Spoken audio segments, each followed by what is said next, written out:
Welcome to Parks, Recreation and Community Services Commission regular meeting, Monday, October 17. Roll call, please. Commissioners Asatrian, Present. Quad, Here. Michaels, Present. Wu, absent, President Kalfayan. Here. The agenda for the October 17, 2016 regular meeting was posted on the bulletin board outside City Hall on or before Friday, October 14, 2016. Item 2, upcoming council agenda items. President Kalfai and members of the commission, we have a few items coming up this month and early next month. On October 18th, we have a joint report with Public Works Department regarding the Duke-Majan Wilderness Park Nature Education RFP, a resolution adopting requests for proposals and authorizing the Director of Community Services and Parks to advertise the proposals. Also on the 18th, we have a resolution adopting the request for proposals for the Verdugo Park North Master Plan. On October 25th, we have a report regarding proposed grant application for the California Youth Soccer and Recreation Development Program. City Council resolution authorizing the submittal of a grant application to the state. We also have another report on the 25th, a transfer of ESG funds from Catholic Charities of Los Angeles to Essentia Housing in the amount of $4,281. November 8th, a report regarding the status of program planning for fiscal year 2017-2018 for CDBG, ESG, and Home Action Annual Action Plan.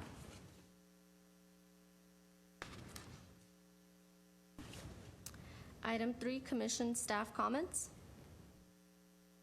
No comments. President Kalfayan, members of the commission, if I may, I'd like to go over some calendar of events for the department between now and November.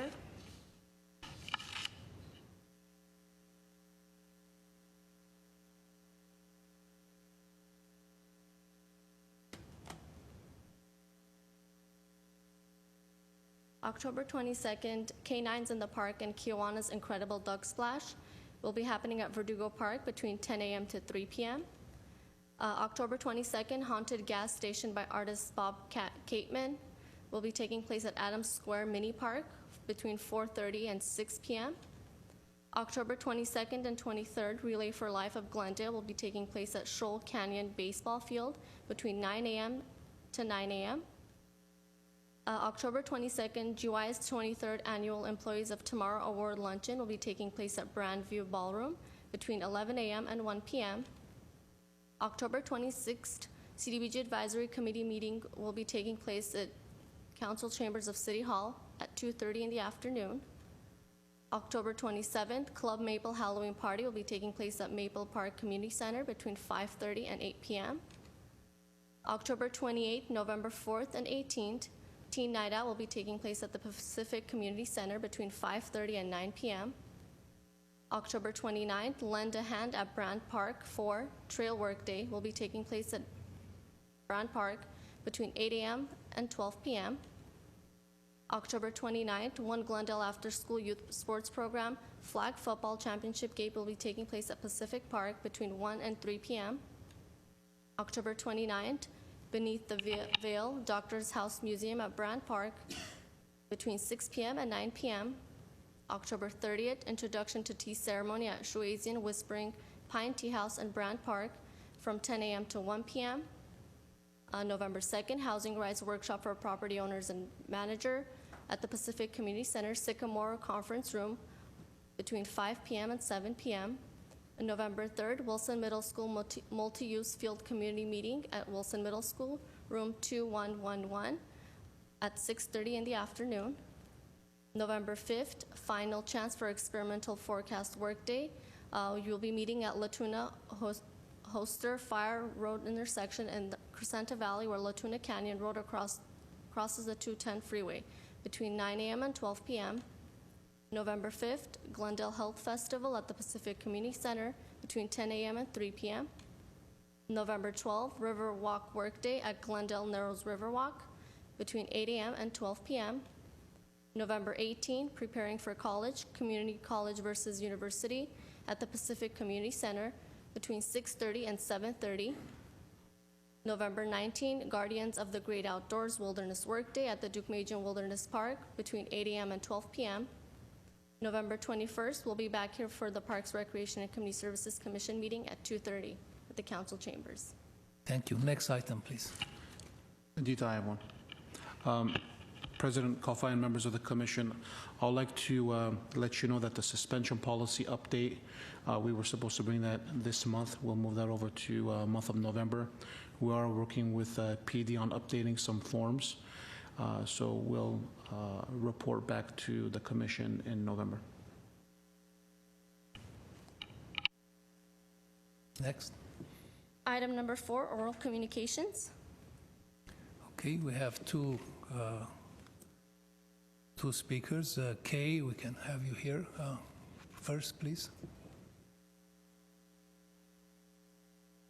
Good afternoon, President Kalfayan and our members of our commission and our City Parks Director and the gentleman, Mr. Penacion. My name is Kay Hostetler, and I live next door to Palmer Park on the south side of the park. And that is the new design, and I'm pretty much close to the word proposed. And I asked the young lady to give you these maps to go along with it, because this map, I enhanced it to show there's an apartment building on the east. There are many homes and apartment buildings on the west by the skate park and the full court and half court. And there's the Glen Park residence, senior citizen residence to the west of me, and homes all along Oak Ridge Drive. And I also gave you a picture. This is from the front of my garage, looking across my neighbor's fence, because she has the fence with the park, and you can see the basketball backboards are there, and they're probably within 100 steps. If I could walk that line, it's probably 100 steps. Way in the background is an apartment building across the street on Palmer, but across the street, and in the mountains, in the background of the mountains, which is why we enjoy living in Glendale. I even have a view from a little section of my property. The apartment house on the other side of Boynton, there are apartment houses and houses in there, and I've met with one of the residents there, and I've been able to meet with my neighbors there on Oak Ridge Drive, and we're going to have some concerns about the park. I really appreciate all of your thoughts and questions when I came here in September, and I brought more questions today in hopes that we might all come up with some good solutions for noise abatement, security, and hopefully the neighbors' worst fears won't come true. Way back in July 20th of 2015, when the park plan was accepted, Mr. Duran said that he would look into surveillance cameras, even though the city hadn't finished their recommendations for outdoor security cameras. So I was wondering if outdoor security cameras are effective, and if so, is that something that we want to have for the park? I'm also questioning, will the security lights be so bright that the kids will play basketball and skate anyway? I have a very tall security light that's actually behind my next door neighbor's house, but it lights up my yard. And because of the redesign, that will be right by the not right by the half court, but the half court might be very well lit for kids continuing to play. So will any of those lights be redirected, or will they be reconfigured because of the new design? So I was hoping you might look into that. Number 4 recommendation on July 20th was to move the courts farther east, I think just by a few feet on the Boynton side. And I wonder if that happened, because even a few feet might help our Boynton neighbors. My other personal concern is that the backboards don't reverberate. You can see what they look like. I hope we chose the ones that don't reverberate and make a lot of noise. The rims aren't up yet. I bet they'll go up like a day or two before the park opens. But I've heard that rope nets are a lot quieter than chain nets. So please, no chains. We want the very best and quietest there is. As far as the shrubbery and greenery, we appreciate you thinking about that. We do want something that absorbs noise, and I happened to meet a sound engineer the other day who said, yes, it's amazing that shrubbery and bushes can do a lot to soften the sounds. So in that case, it would be really good, but I hope they'll be picking something that doesn't bring insects and doesn't bring other problems with it, or something that has uncontrolled growth. Also on July 20th of 2015, private security was discussed for the morning opening and for going through there at night and locking up. Please, please, please, could Palmer Park be last on the list to be opened in the morning and not first on the list? I mean, even that would be a nice courtesy to the neighbors, that it wouldn't be opening before the posted time. Mr. Duran also said the city would be updating its policy for suspending perpetual violators, and I think that's what you just referred to. Okay. And please consider inviting our Adams Hill Neighborhood Association President, Rondi Werner, and the board for a tour of the park before it opens. Mr. Stephen Meek is our AHNA board on the board for Parks and Recreation, and I know he's been in touch with you, and I've been in touch with him.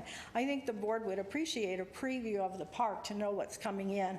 And I do want to reassure you that the people on the Nextdoor app are really excited about the park reopening. And I can just imagine living in an apartment, you'd want a nice green space to be able to play. And I think the city has put everything possible into that 2.8 acres, which is what has got me worried.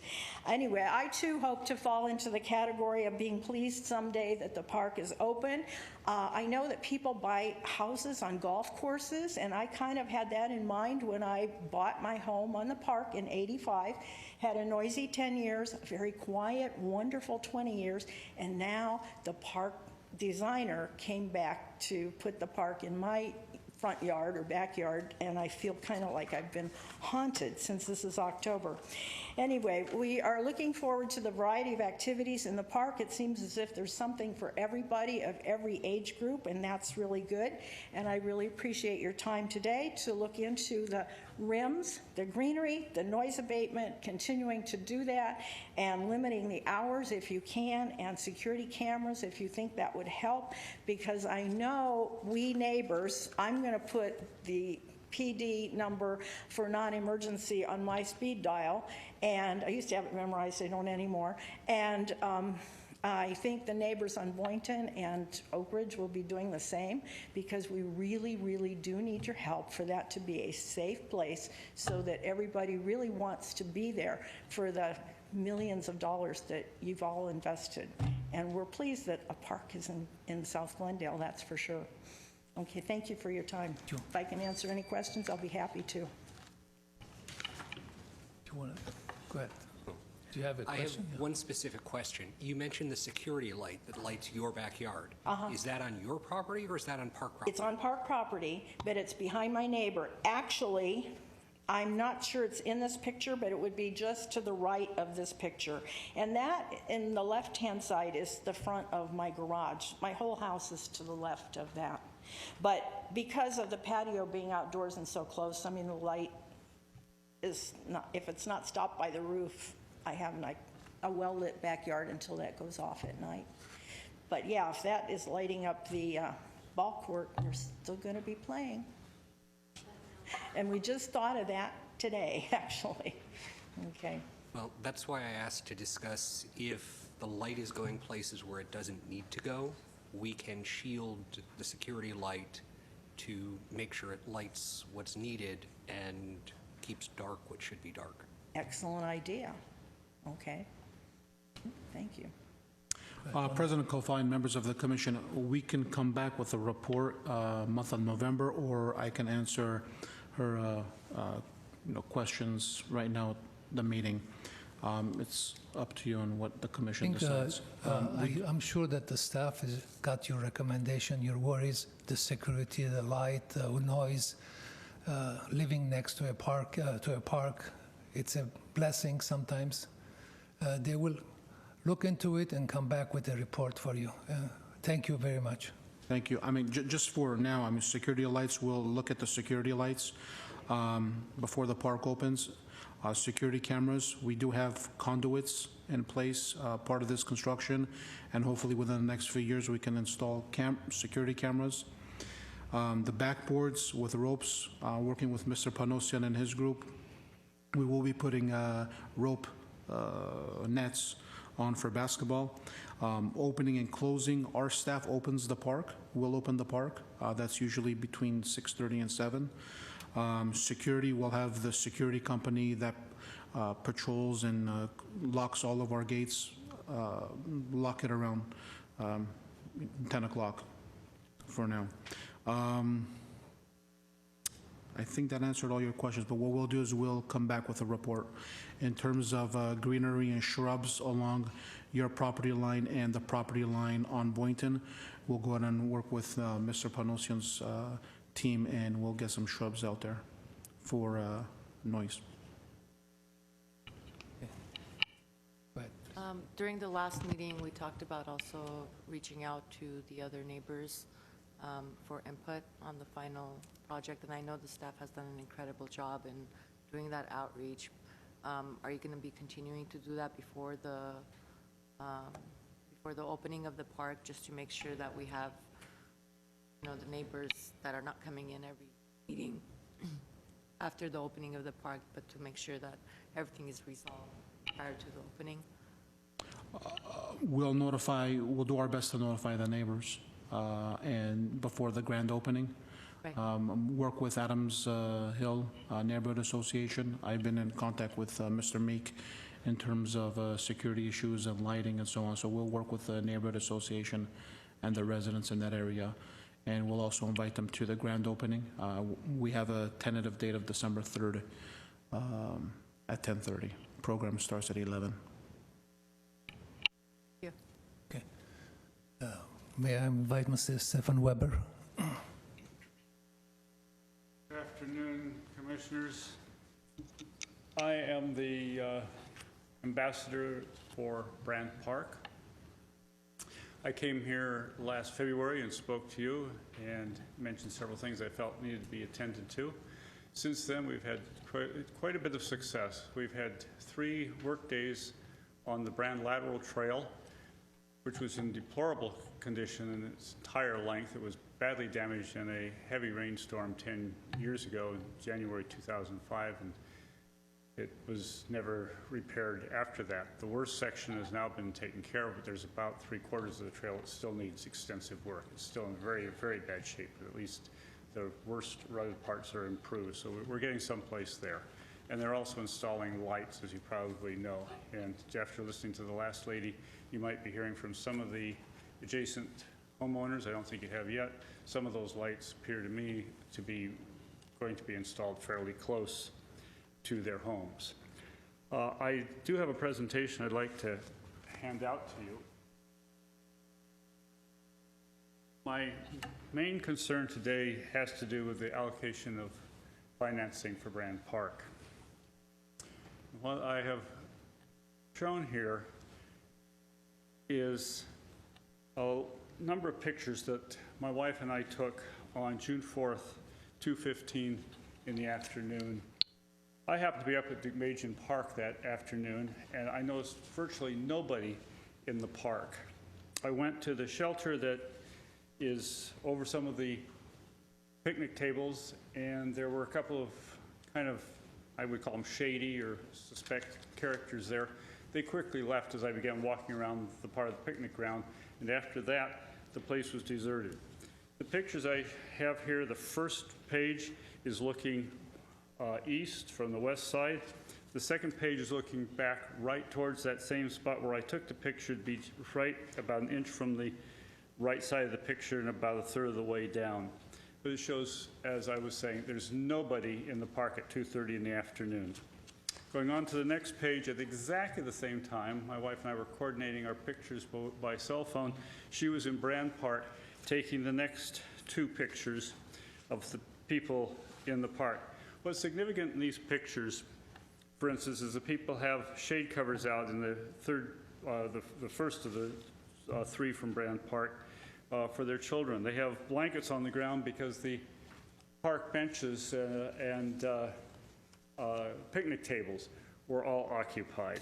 The same thing goes with the next picture they're using in the second Brand Park picture. Some park benches, but people bring in their own tables and chairs because of the insufficient park recreation, park benches and tables in the park.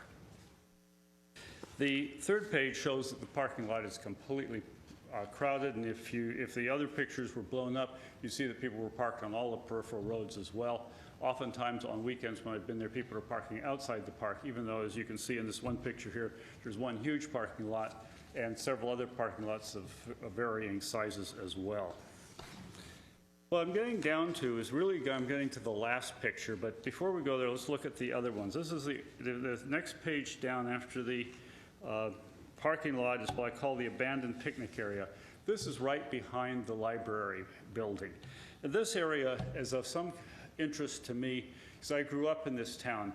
My Boy Scout troop used to meet every month in the lodge that was at the back end. If it hadn't burned down roughly 40 years ago, it would be at the back of this picture.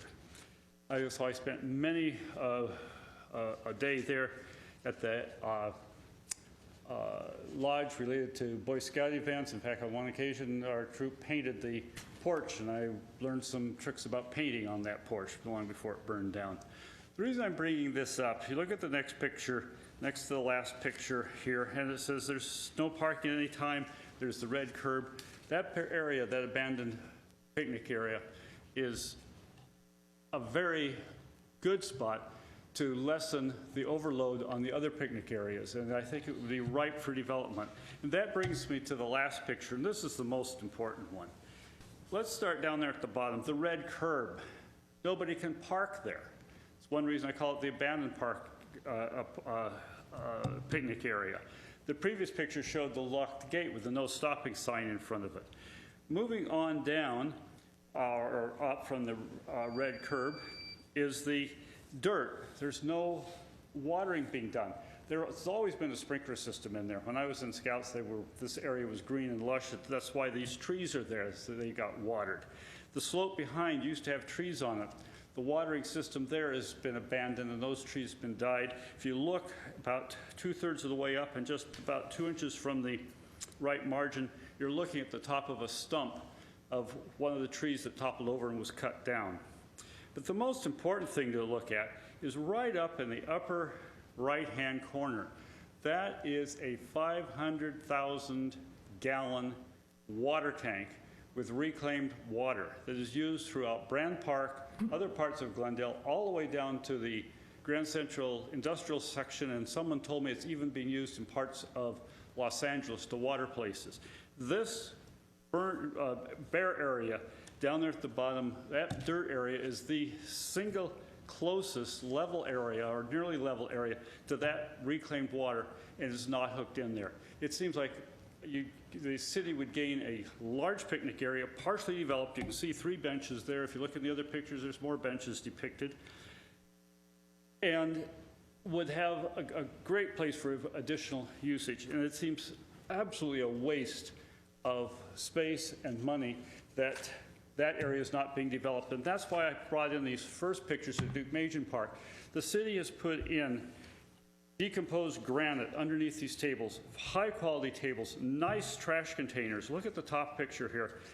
And even lights, as you can see in the next picture down, there's 2 light standards that are shown there. The tops of them aren't quite so visible. And in the second picture, a nice drinking fountain as well. All those in a park that's not being used. It makes no sense at all to me. This area here could have the same thing done, or in the other areas where there are no drinking fountains. By the way, I didn't point that out previously when I showed you the pictures of the picnic areas of the park, but the only drinking fountain in that area is clear up on the upper level where the play area is. And then there's another one way over on the other side of the park at the extreme edge near the baseball diamond. My main point is that I've already made, but I want to emphasize, I think that in the allocation of funds, while Duke-Majan Park has a lot of good things going for it and a lot of reasons it should have money invested there, I became quite concerned when that park got $3 million from the redevelopment fund and Brand Park didn't get a single penny. And as you can see, as far as usage goes, Brand Park is being heavily used, at least on days like Saturday afternoon just before summertime. Duke-Majan Park is virtually abandoned. I did find one person up in the parking lot, actually, when I was leaving, to be complete about it. He was taking some pictures. Do you have any questions? Thank you. Okay, I've made some suggestions. It's on the last page. I'm not an expert on these things. There may be things going on, but I think that some of those suggestions, if they were implemented, would probably help Brand Park and help the city of Glendale and its citizens. Thank you. We'll take into consideration your suggestions. Thank you. Next. I'm sorry, do you have any remarks or any thoughts on what Mr. Weber said in general terms?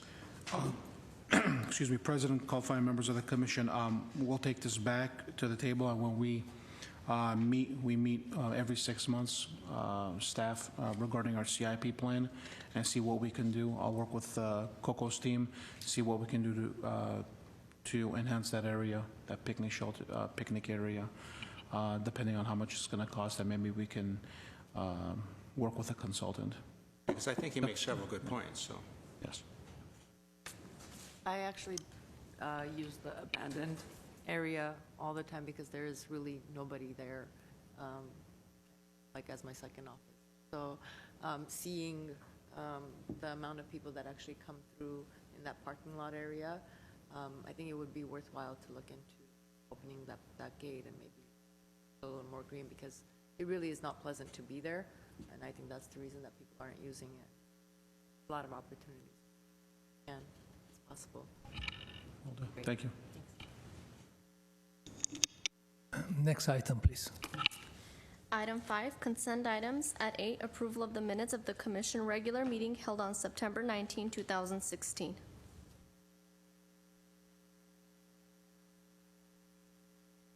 Oh, I move they be approved. I'll second. Okay. Commissioners Asatrian, Yes? Quad? Yes. Michaels? Yes. Wu absent. President Kalfayan? Yes. Next item, please. Item 6, action items. At 8, day camp registration fees. At 1, resolution repealing existing fees and establishing new increased fees for registration in various citywide and community center day camps.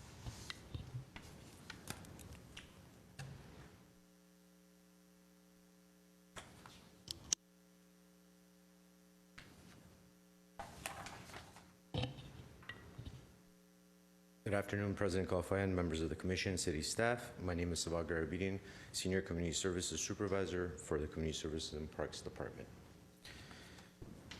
The City of Glendale Community Services and Parks Department has been operating day camps for the past 25 years. We offer day camps at 6 of our locations citywide. Pacific Community Center, Spar Heights Community Center offers day camps during winter and spring break as well.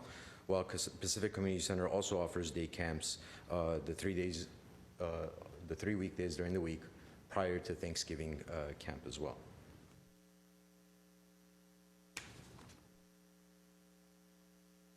Here you can see an overview of all the day camps we provide citywide. And here I'd also like to highlight Kinder Camp and Traveling Teens Camp. They're age-specific camps that we offer at Pacific Community Center during the summer season.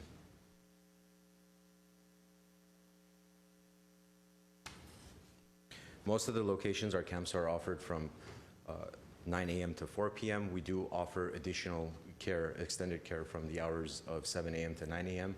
or 4 p.m. to 6 p.m. A typical, very broad look at our day camp programming includes sign-in, group activities, lunch, etc. And group activities is where we can utilize the facilities, features, and amenities to provide center-based programming, such as the use of a computer lab, a swimming pool. We do excursions depending on the day camp. We do local walking field trips for some day camps. And then while other day camps don't have any of these accessible to them, we'll actually take our Glendale Rocks climbing wall over to the nearby park and have those day camp participants utilize our climbing wall for that day.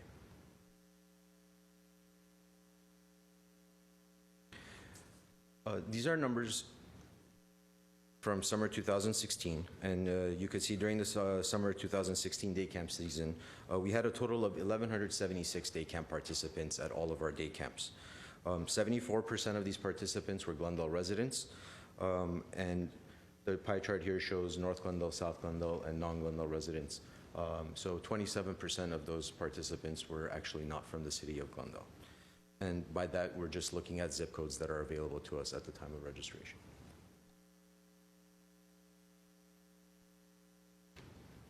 Increased operating costs. So we haven't adjusted our day camp fees since 2011. Over the course of the past 5 years, we've noticed or experienced an increase in the following items in terms of operating costs. The first one is maintenance and operation.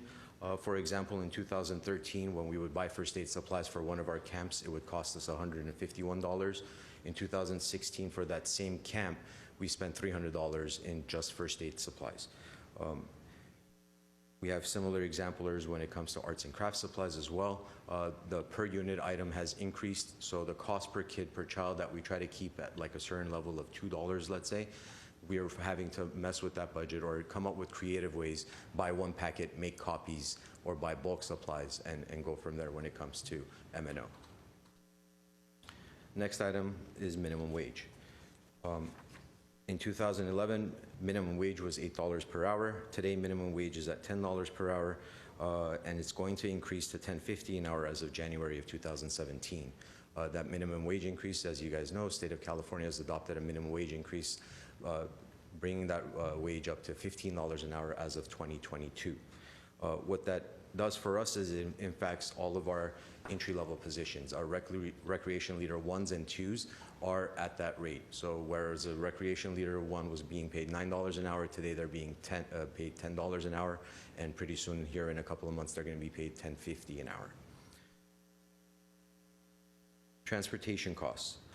The transportation cost for field trips has increased, although we've done a really good job in including all of the transportation that we need department-wide and reconsolidated into an annual PO and a contract. However, the PO and the contract don't help us out in the situation where in the past we used to use one bus to accommodate for a one-day camp to take them back and forth. Now we're using 2 buses for 2 different sites. So basically what we used to do was Verdugo Park used to pick up kids from another day camp and take them over to the pool. Now we're seeing that we need 1 bus for each site, and we can't do that piggyback pickup location and combine it into 2. So our transportation costs have increased. Next increase that we see is our field trips. And field trips, it's a combination of admission and locations that we take them to. So Summer Blast Camp, which typically operates at Griffith Manor Park, goes to a little bit more local venues for day camps, which include the Santa Monica Pier, LA Zoo, Moonlight Rollerway. And for example, the LA Zoo was charging an admission of $8 per person to get in 2011. Today, that admission rate is $14 an hour. No, sorry, $14 per person. Theme parks, when it comes to Spectacular Camp, which is out of Verdugo Park, Magic Mountain, Knott's Berry Farm, these theme parks, it's gone up as little as $2 per person for Raging Waters, as much as $8 per person for Magic Mountain and Hurricane Harbor, which are the same corporation. Knott's Berry Farm has increased by $9 since 2011. And the last thing is additional staffing. Our current camper to staff ratio is 15:1.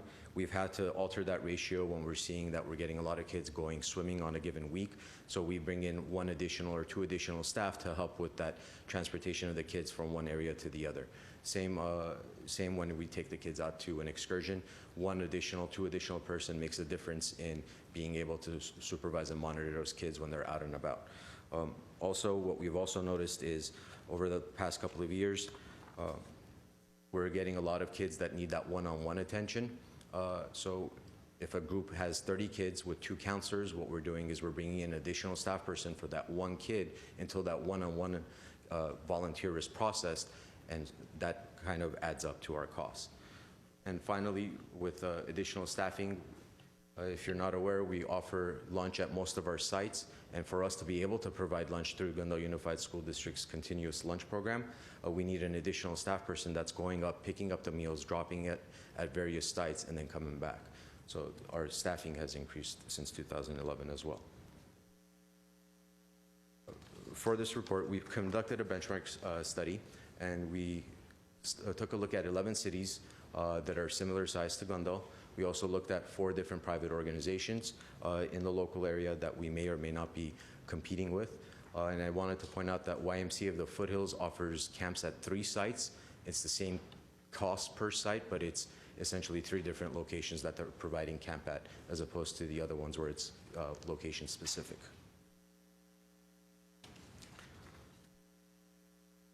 And these are the fees that we pulled off. This is in your packets, it's Exhibit 2. And you could see Glendale's up there at 75, which is the cheapest. And as we keep going down through these slides, it'll get more and more expensive. And then here I'd like to point out that the city of Inglewood, the reason why it's at $231 or $368 is because they offer their camps in 2 4-week sessions, as opposed to everybody else where it's a weekly rate.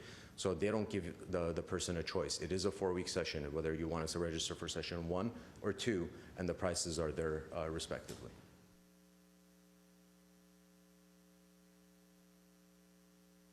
Moving on, sorry. 2.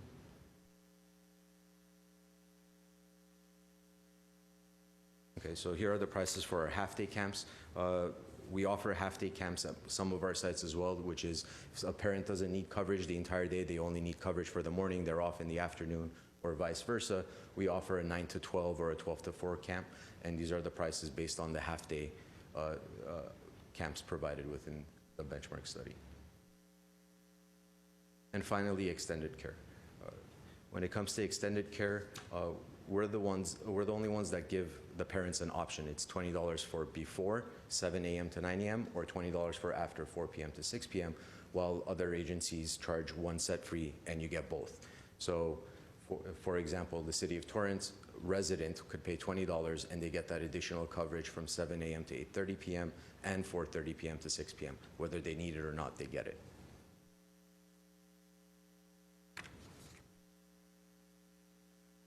So the benchmark findings found that 47% of, City of Glendale is charging 47% less than the full day camps in the area, 46% less than the half day camps, and 40% less when it comes to extended care options.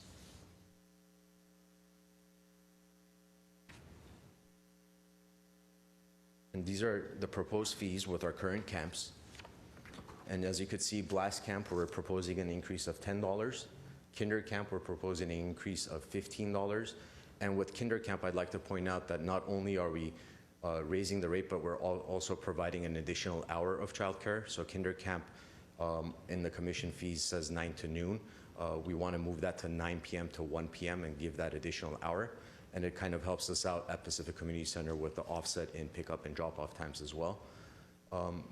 Full day Cool Days Camp, which is at Pacific Community Center, we are proposing an increase of $10. Half day camps at Pacific, an increase of $5 respectively.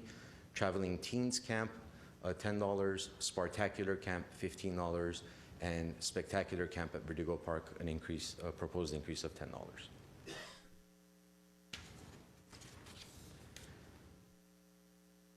Staff estimates generating an additional revenue of $28,000 annually as a result of the proposed fee increases, which will help offset the increasing operational costs and reduce the deficit that we're currently operating in. That concludes my presentation. If you have any questions, I'd be more than happy to answer them. I know you went through some of the demographics. Do you have income levels of families that are participating in these programs? Unfortunately, Commissioner Asadrian, we do not have demographics because we don't ask for income levels when they're registering their child for day camp. So if somebody or a family wanted to participate but they can't afford, are there programs for them get subsidized on the fees? What we usually do is we offer scholarships to our CDBG-funded nonprofits. So any of our nonprofits in there that are CDBG funded, we go ahead and give a couple spots at Pacific or at Maple Park and provide them with a free camp. But not specifically through, so for example, if somebody was wanting to enroll their child into one of the programs but can't afford it specifically for these, there are no programs for them to mark as low income and then have some sort of fee reduction? No. Commissioner Calfine, President Calfine, if I may, I'd like to point out that of the day camp fees we're proposing for changes, Maple Park Community Center is one of the fees that we are not touching. We're keeping it at the current rate of 75 for full day, 45 for morning care, and 55 for aftercare. So we're hoping that Maple Park Community Center becomes that outlet for anybody that doesn't want, that won't be able to afford it, let's say at Pacific Community Center. And in terms of amenities, it's very similar. They do offer an indoor-outdoor camp, just like Pacific Community Center. They do offer a cold lunch, just like Pacific Community Center, and they offer a computer lab. The only difference between Maple and Pacific, technically, is that 1 day a week, where Pacific Community Center camps go to the swimming pool, and Maple Park does not currently. The Pacific Community Center is located in South Glendale, which caters to more low-income levels of our community. Correct, and Maple Park as well. Right. Yeah. President Calfine and members of the commission, this past summer, Pacific Community Center, the camps sold out in 3 hours, the day of registration. So we went ahead and asked the parents and families to enroll in, if they were looking for a lower priced camp, to look at Maple Park. But all of our camps filled up very quickly. But if we see a family member or a family that needs help, we'll go ahead and ask our associations, let it be GCA, GMA, any of our employee associations, or any of our nonprofits, to step in and help out with enrollment. Yeah, the price increases, the amount, they're based on what? To fill up a gap? Did you come up with a budget? You want to fill the hole? Or why is it 15, not 20, and why not 10? What we did was we broke it down rate per hour as best as we can, knowing that amenities aren't going to be the same or across the board identical. And we tried to bring everything up to at least a $2 per hour expense for the individual. That was one way we looked at it. The other way was we wanted to offer a fee that would be amenable to the general public. We didn't want to increase by 50% and say, okay, 75, it's now 135. We wanted to be gradual and be appealing to the members of the public and not do a complete 180 in terms of the pricing. So we said for now, $10 at most of the sites, with the exception of kinder care, which is adding that additional hour. We're suggesting that it go from 45 to 60, the $15 increase. So they're getting an additional hour. And with kinder care, what we're doing is we're bringing down the ratio. Instead of having 15 counselors to 1 kid or 2 employees working kinder camp, we're actually increasing that to 3 employees for kinder camp, only because we're noticing that it's going to take 2 employees, or it takes 2 employees to monitor the kids, while that third person that we're basically providing hours for is taking that the 1 kid to the restroom or whatever the case may be. Kinder camp, you can't time everybody at the same time. You can't say, okay, everybody go to the restroom. After you come back, 1 kid's always going to come around and say, I need to go, I need to go. So that 1 additional staff person helps us out for a kinder camp. So there'll still be a loss for the camps, but not as great. Is that the idea? Correct. Commissioner, President Calfine, Commissioner Fawad. The last 13 years I've been here, the day camp program has always been in the red. So what we're trying to do is recoup some of the costs. We came to commission October of 2013 with the exact increase by between $5 to $15 per camper per week. Commission decided to not vote for it. So we're coming back now with, again, increased costs with the minimum wage increase, field trips increasing, everything is increasing. So we're trying to recoup. Even though we know we're going to be in the red, we're trying to recoup some of the costs. And most of the cities, our benchmark cities, are subsidized by the general fund, where we're not, our day camp program is not subsidized by the general fund. So we're trying to recoup the costs with this additional increase. Commissioner Michaels. You touched a little on the attendance and that the camps are full. Do you have any data on the trends as far as the enrollment? If it's increasing or decreasing? Sure. So let me talk summer 2015, comparing it to summer 2016 registrations. Summer Blast Camp, which is at Griffith Manor Park, in summer 2015 had 421 people registered for that camp, and it's duplicated people, so the 9 weeks, each kid re-enrolled and re-enrolled.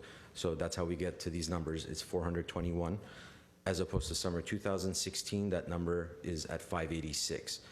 Kinder camp for summer 2015 was at 131, and summer 2016 we're at 164. Cool Days camp at Pacific Community Center is at 924 in summer 2015, and summer 2016 there's a slight drop off at 885. Cool Days half day morning, 85 and 76, 85 in 2015, 76 for summer 2016. Cool Days half day afternoon camp, 91 and 71. Spartacular camp, 899 in 2015, it's now at 970. Summer Spectacular was at 622 in 2015, it's at 608, and that's at Verdugo Park. And Traveling Teens was at 122 2015 summer, and it's now at 160. And I'm highlighting all the camps that we're proposing a fee change towards. And are they running at capacity, or is there capacity in those camps? With Pacific Community Center, Maple Park Community Center sold out all 9 of its weeks for the first time this year, and they did an early sellout as opposed to Pacific, where we, Mr. Bulanikan said we sold out in 3 hours. Maple Park took a couple of weeks for us to hit that capacity at however many campers that they provide.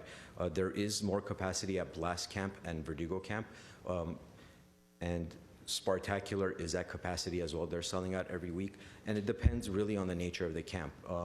Whereas Verdugo and Blast Camp do a registration on a weekly basis, Pacific Community Center does all 9 weeks at one time to guarantee that parent that childcare for all 9 of those weeks. So to kind of answer that other question as well, you know, how do we determine the fees? We're also doing the math at 85 times 9 weeks per child per camper. We're also making sure that number isn't way too high compared to what it is now as well. So most of them are at capacity. Pacific, like I said, Maple Park, they were sold out. Spar was sold out. Kinder and Traveling Teens both sold out. Blast and Summer Spectacular are the ones where there is more capacity, where we can accommodate more kids. Thank you. Okay, any other questions? Since the minimum, I have comments, I don't know. go ahead, please. Or maybe a proposal. So if we're looking at fees, I would be okay with this, but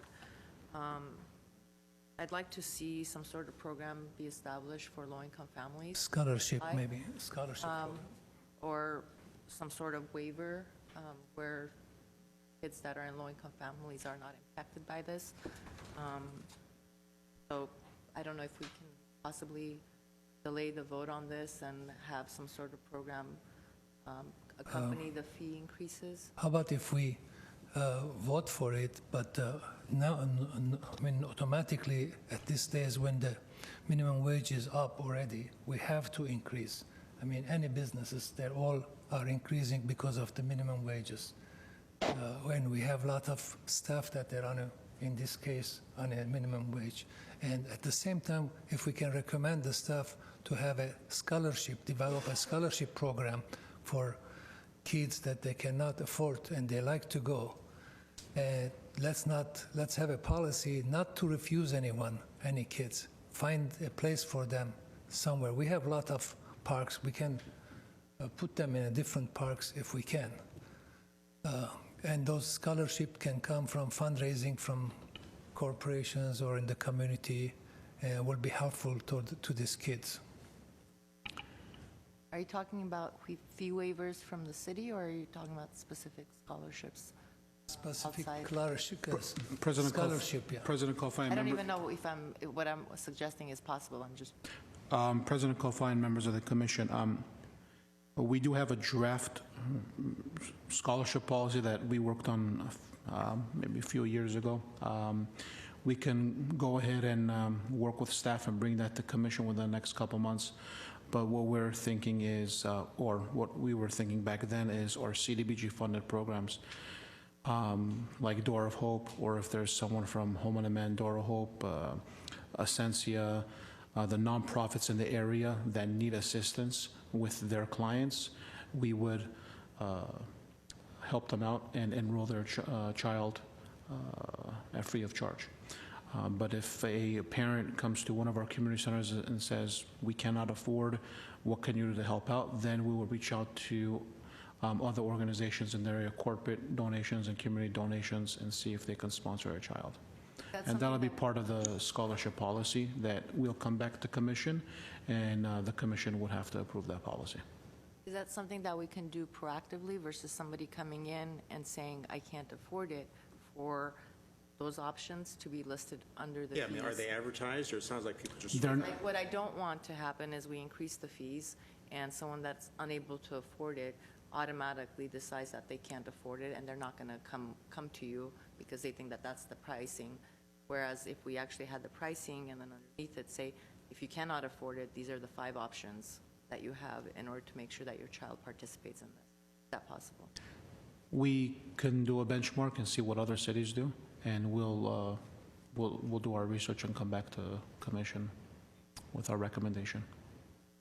I would suggest that we vote on the increase of the minimum wage. Since the minimum wages are up, we have to catch up with it. 3 years ago, I was against the increase, but now that everything is going up, we have to catch up with it. I'm not comfortable with a vote without having a proposed plan for those that are low income.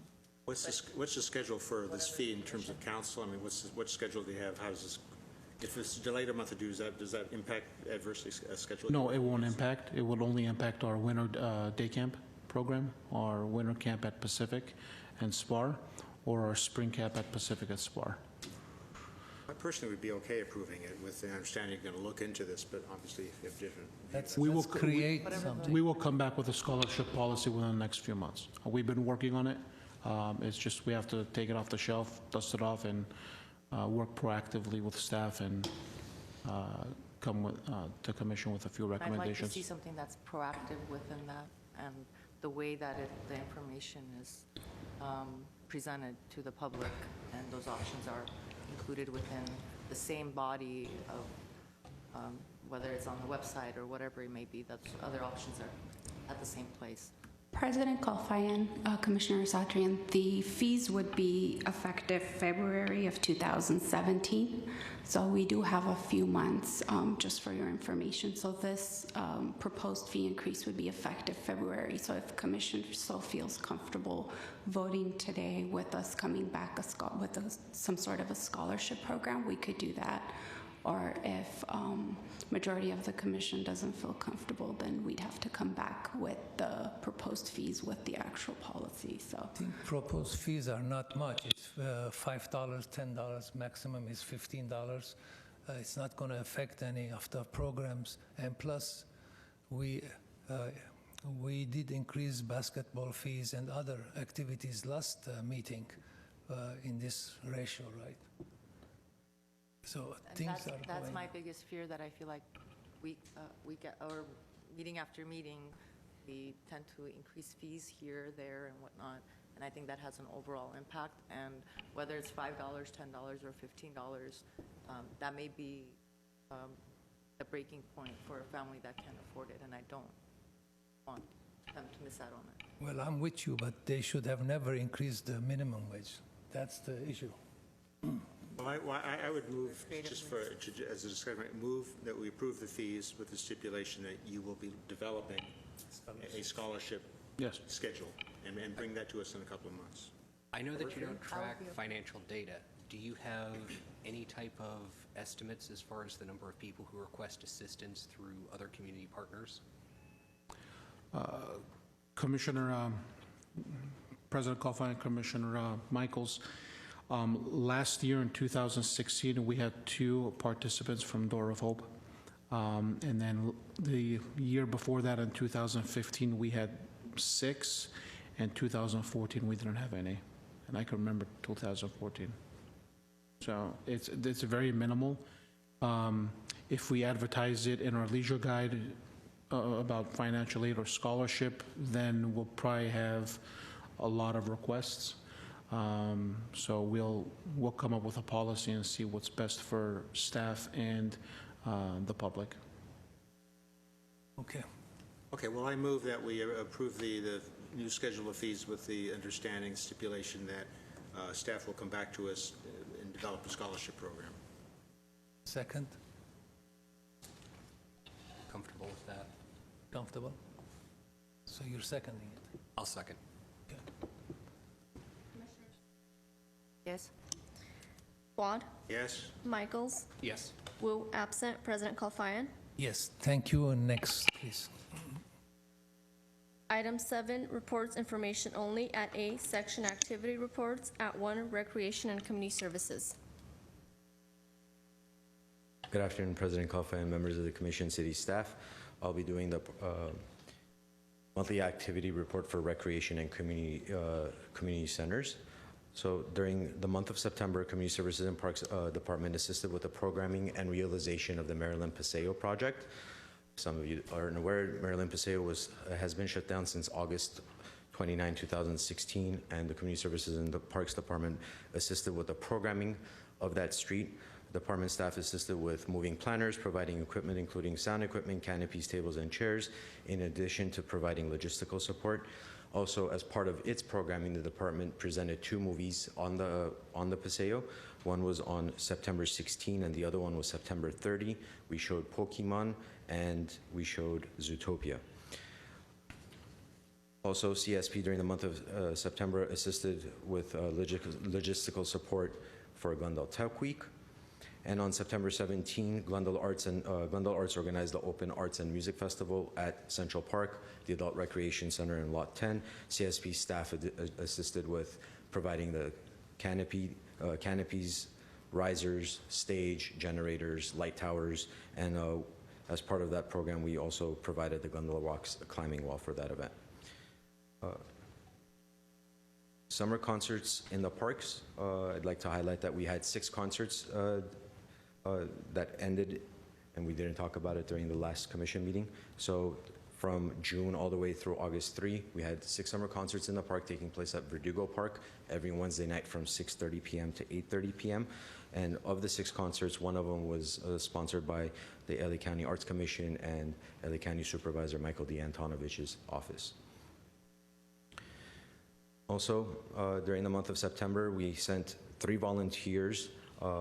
The Youth and Family Services Program sent 3 volunteers to the Friday Night Live Youth Traffic Safety Summit on September 10 and 11.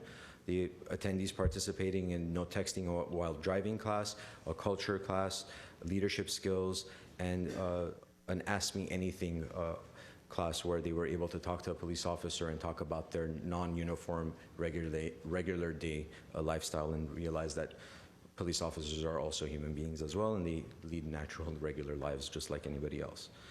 These 3 young ladies represented the city of Glendale in a positive attitude. During the month of September, Pacific Community Center hosted 2 Parents' Night Out events, one of which was held at Pacific Community Center. The other one was held at the Adult Recreation Center. The one held at the Adult Recreation Center was unique because we collaborated with the Thomas Edison Education Foundation and provided a childcare opportunity for their event that they were having at the Adult Recreation Center. So it was a collaborative effort, and 28 kids came to that unique ARC Parents' Night Out event. Club Maple celebrated its Farewell to Summer with its Farewell to Summer barbecue on September 29. Youth and Family Services had 3 teen night outs in the month of September with 20 participants per event. The Civic Auditorium during the month of September had 16 events at the facility which were revenue producing. Staff also provided logistical supports for 3 outside events requiring 8 outside delivery reservations. During the month of September, Civic Auditorium revenue was at $33,427. Parking revenue was at $22,443 for a total revenue of $35,670. Year-to-date Civic Auditorium revenue up until September of 2016 is $53,234. Parking revenues at $41,949, and outside deliveries, revenue deliveries are at $960 for a year-to-date total revenue of $96,143. The community centers and park permit revenue report for September 2016. The community centers processed 357 revenue permits with 288 non-revenue permits in addition to the 357. And that's compared to last year, same times, 180 for revenue permits and 70 for non-revenue permits. So our permits have increased significantly from last fiscal year. During the month of September 2016, total monthly revenue for park and community center rental permits is at $48,000 compared to $62,000 for the previous month.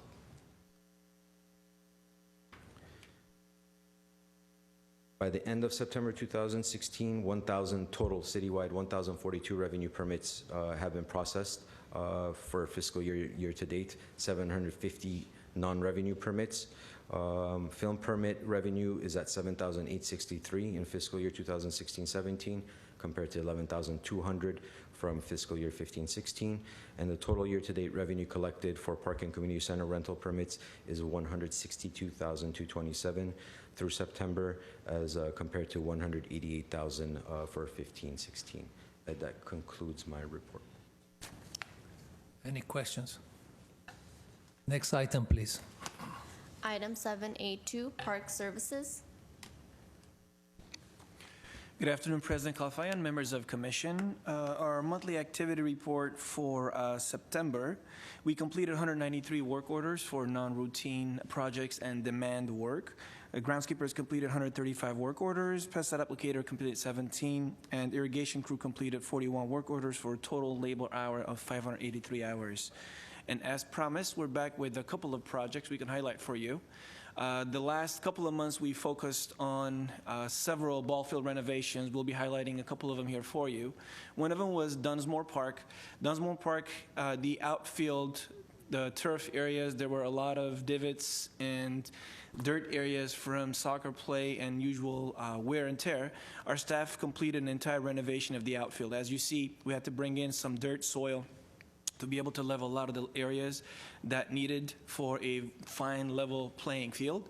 We distribute the turf, the soil into the turf. We seed, top dress, and as the seed starts popping and coming in, we start filling in areas that didn't get quite a level of seed. And after we're completed, it's kind of difficult to see in the picture. We start edging the perimeter and remove all excess dirt that should not be in the dirt areas of the park. And this is a final product of Dunsmore Park. We are turning this over to the Little Leagues early. I believe we did because we had a request. They wanted to get on before soccer came on, and they wanted to enjoy the field at its flush renovated turf before soccer play. This was at Dunsmore Park. We did similar work at Palanconi Park. Palanconi Park, we had to go in and first spray out all the turf because of all the clumps of the types of weeds and turf that we had out there in the dirt areas from soccer play. So we killed the entire turf, start all over again, scraped the turf out, brought in soil, amendments, top dressing, lay it out at the entire outfield. And after this is the turf coming in, and what you see the dirt is topsoil to help the seed stay warm and actually grow faster. Here is a finished product of Palanconi. And some of the bare areas were reseeded after the fact to help fill in a lot faster. And this is a shot from far left field. And here's the field looking from the skin areas. Upper Shoal Fields, we completed 2 areas. This is the infield turf. A lot of times we contract for the infield sod for the facilities. In this case, it was a smaller area, so we use our in-house staff to do the sod. We purchased sod, and our staff did the laying of the sod. After they lay the sod, they cover it with the soil and sand to fill in, and the amendments that come on top. Here's what the fine cut looks like after the turf is outgrown, and this is the foul lines. All cut out for the play, ready to go. The mounds, this would be field 2, the smaller field. And this is the final product at Shoal Field 2. We did similar work at Glendale Sports Complex. As you know, this is a picture of the sports complex where the field was used for softball, the field 1.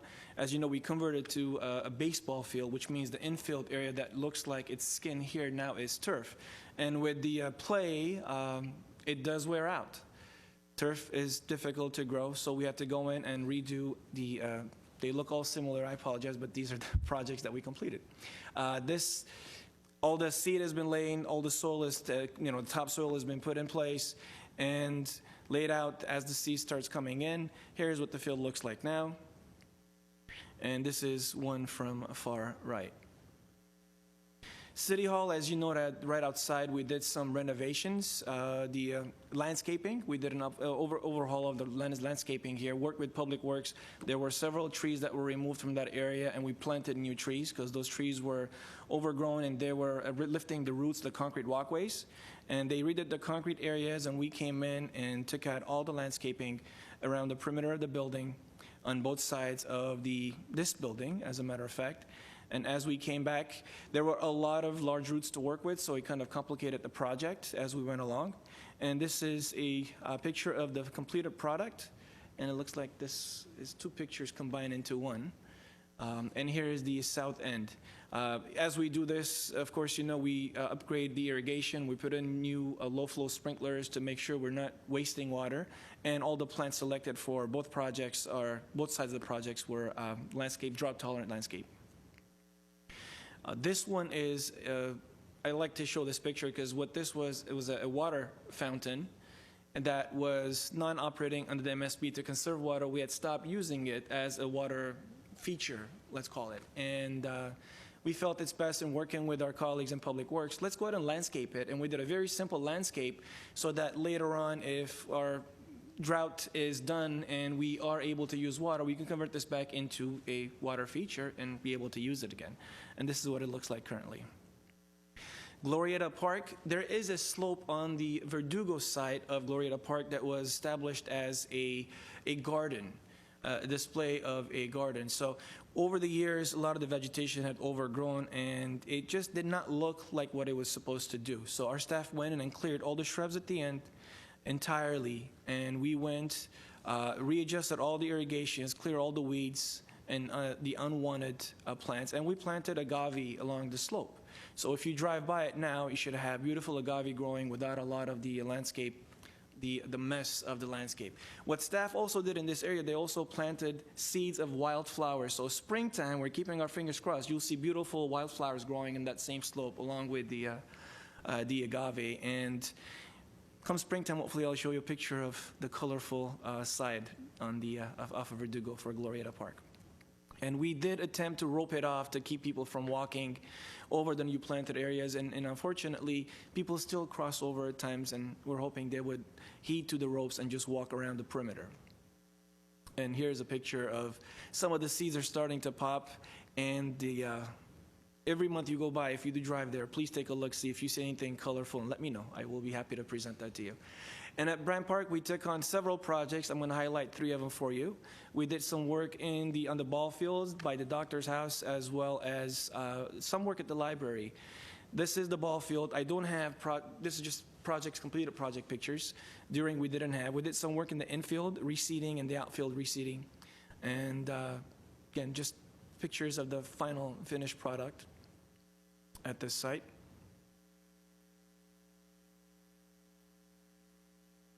This is outside of the library. There were some pots that the plants were not doing so well. We removed them, and we planted the bronze flax. And there are four planter plots right outside of the library entrance over there, and this is the completed project. We did work right outside of the doctor's house. There were some areas that were bare, some plants had died out, and so we selected, yet again, a drought-tolerant landscape. And on both sides, the entrance towards the fence on the outside and in the front of the doctor's house, we planted as we would to enhance the quality. And here is the final product. And that that concludes the presentation. Albeit this was a 240-slide presentation, we have to reduce down to 70 for time's sake, and because Anita told me it should be short. Our staff do a lot of projects in the field, and we try to highlight different ones at different times of the year. And if you have any special projects that you like to see how we get to a final product, please let us know. Trying to get staff to get comfortable in using their cameras and taking pictures so we'll be able to show you before and afters still tends to be a challenge at times. That concludes my presentation. Yeah, I have a comment, as I've done before, on the landscaping along San Fernando Road. I know it's a contractor does it, but it still looks very ragged. Lots of dead stuff. It's just not up to Glendale quality. So please take a look at that. Yes, Commissioner Fuad, we are looking at the next bidding cycle for a contract coming in. San Fernando Road is on a bi-monthly, which means the contractor visits it every other week, and it is a long stretch, as you know, probably a couple of miles of landscaping. We had irrigation issues there. We have a lot of trees also that had, did not survive. From the construction that happened along the corridor, Broadway, Brazil, in that area, they had cut some irrigation lines. The work they were doing at the train, for the train tracks, all the contract that happened did affect some of the landscaping over there because of the irrigation lines that were cut, and by the time we got around to fix them, we did lose some landscaping. So going forward, we'll be looking at that site, making sure the contractor does service it in the timely manner that they do. And we'll also work with our colleagues at Public Works to see if that area should be increased to once a week versus once every 2 weeks service, because in 2 weeks there will be a lot of trash and debris that could accumulate as well, making it look. Yeah, and it needs, and I'm talking really, even north of the 134, it needs new plants. I mean, it's just thing is, there's sort of, it's disheveled, they're leaning, there's weeds, so yeah, please. We'll definitely look into that as well. Okay, any other comments? A lot of great work. Thank you. Yeah, good job. Thank you. I think it would be worthwhile to post some of these on social media if you guys haven't, but you already have the photos on the city's social media to say, hey, we just finished this, Yeah, we can work with our A media lot of team. positive things that I think it would be worthwhile for the community members to know, and because sometimes things change to the positive and you see that there's something different, but you can't really pinpoint to it, and I think the staff really deserve it. We'll work with our media team to, and with Mr. Bulanikan to get the appropriate projects highlighted in, through social media. Thank you. Okay, Very creative on the mountain. Oh, yes. Credit goes to Chris Peplow. He's the Save one with the water. ideas. next item, please. Item 7A3, trails and open space. President Kalfai and members of the commission, in your activity reports, we have the Trails and Open Space Program. If you have any questions, let us know, but this was a pretty busy month for Mr. Sturtevant. On September 23rd, there were 26 residents that joined us at the Duke-Majin Wilderness Park Green Flash at Sunset event.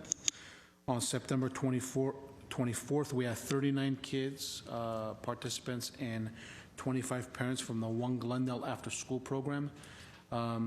As mentioned before, Glendale Parks and Open Space Foundation provides $5,000 to One Glendale after-school sports program for the Glendale outdoors. So what we do is once a session, we take the kids from South Glendale and bus them up to Duke-Majin, and they have 5 hours of fun time, hiking, arts and crafts, and all the good outdoorsy stuff. On October 1st, we offer the Go Outside and Play program. On October 8th, we had a Riverwalk workday at Glendale Narrows Riverwalk. And on the 15th, we were back at Duke-Majin Wilderness Park for a Wilderness Workday. And coming up, as Aditya mentioned, on October 29th, we'll have a workday at Brant Park. November 5th, an experimental forest event up at Latuna and Hostetler Fire Road. And also on November 12th, we'll have another Glendale Narrows Riverwalk workday. On November 19th, we'll have Guardians of the Great Outdoors at Duke-Majin between 8 a.m. and noon. And we encourage children, adults to participate on all of our work days, let it be at Glendale Riverwalk or at Duke-Majin or at Brand.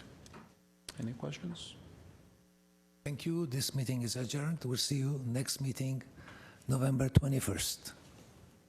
Oh, sorry. It's okay.